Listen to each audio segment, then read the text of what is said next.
Alright, in this video we're starting chapter 6, section 1, which is evaluating nth roots and using rational exponents. That's the title of this section.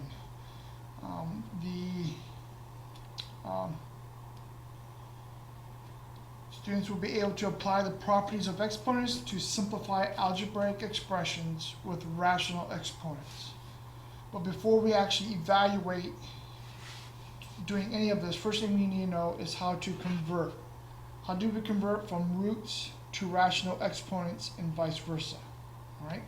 So this video, we're going to learn how to go take a problem that's written in radical notation and write it in non-radical notation. All right. So we're going to go from radical to non-radical, and then we're going to go non-radical to radical. Right? That's what this section is converting.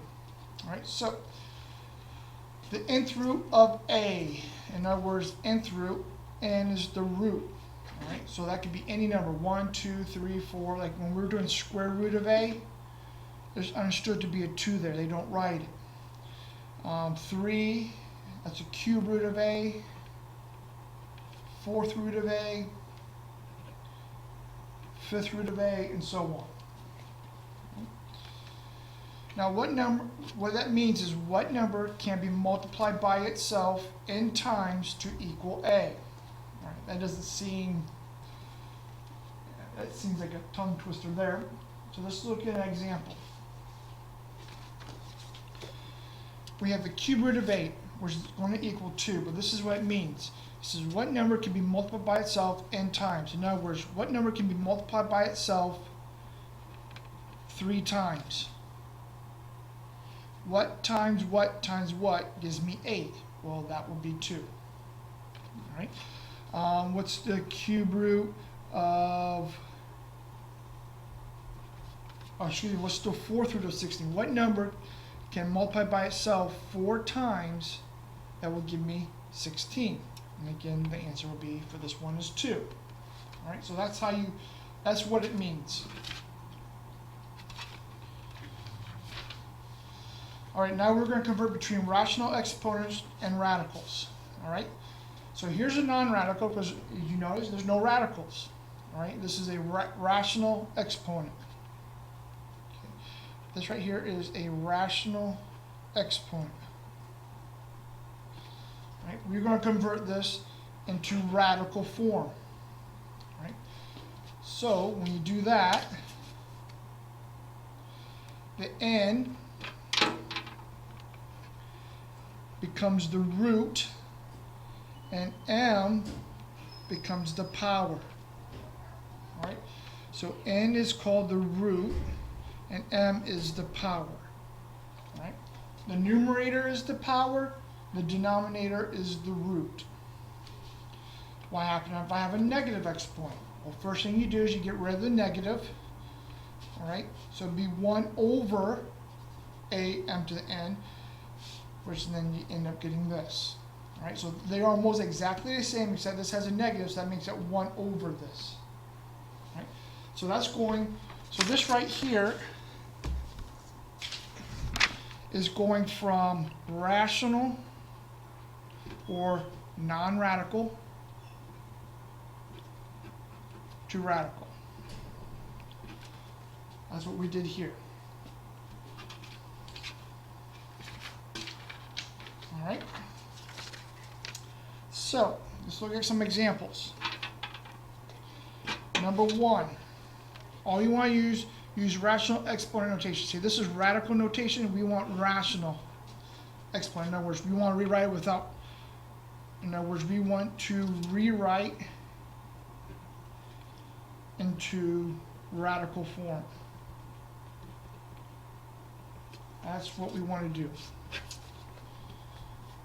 Into non-radical. Excuse me. Or I want to rewrite this what radicals in. All right. So first thing we do, negative 32. Put that in parentheses. Whatever inside here, you put in parentheses.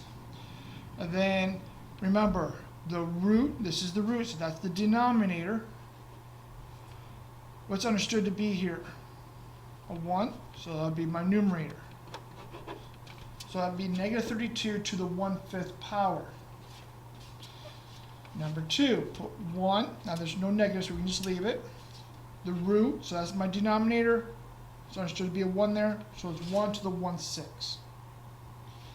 All right, what I want you to do now is for 3, 4, and 5, hit pause, do 3, 4, and 5. When you're done with that, hit play, and then you can compare your results to my answers.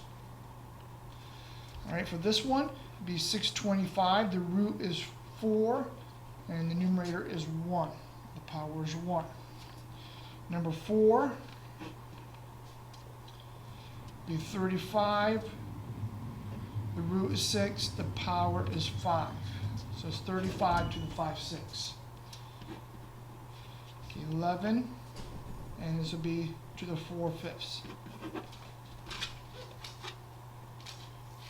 All right, now on this one, we want use radical notation. So in other words, we want to write this with radicals. Okay, that is what we want to do. So for number 6, what's right here goes inside the radical. So the first thing you do, draw the radical, put 125 in it. The denominator is your root, so that goes there. 2 is your power, that can go out there. So you have a couple of choices here. You can put it like that, or you can rewrite it as 125, the square root. You put the square on the inside. Either way is fine. Number 7, put that on the inside, 4, and since 1, you just leave it. All right, so I want you to pause the video, do 8, 9, and 10, then hit play, and come back and check your answers with mine. All right, so for this one, be 4, 2, and 5. This one, all right, whoops, got the negative, so that would be 1 over, now that goes on the inside, 3, and then 4. And then number 9 got negative, so we'll do 1, and then it'd be 9 on the inside, square root, so we don't have to put the 2 there. So you can just leave it like that.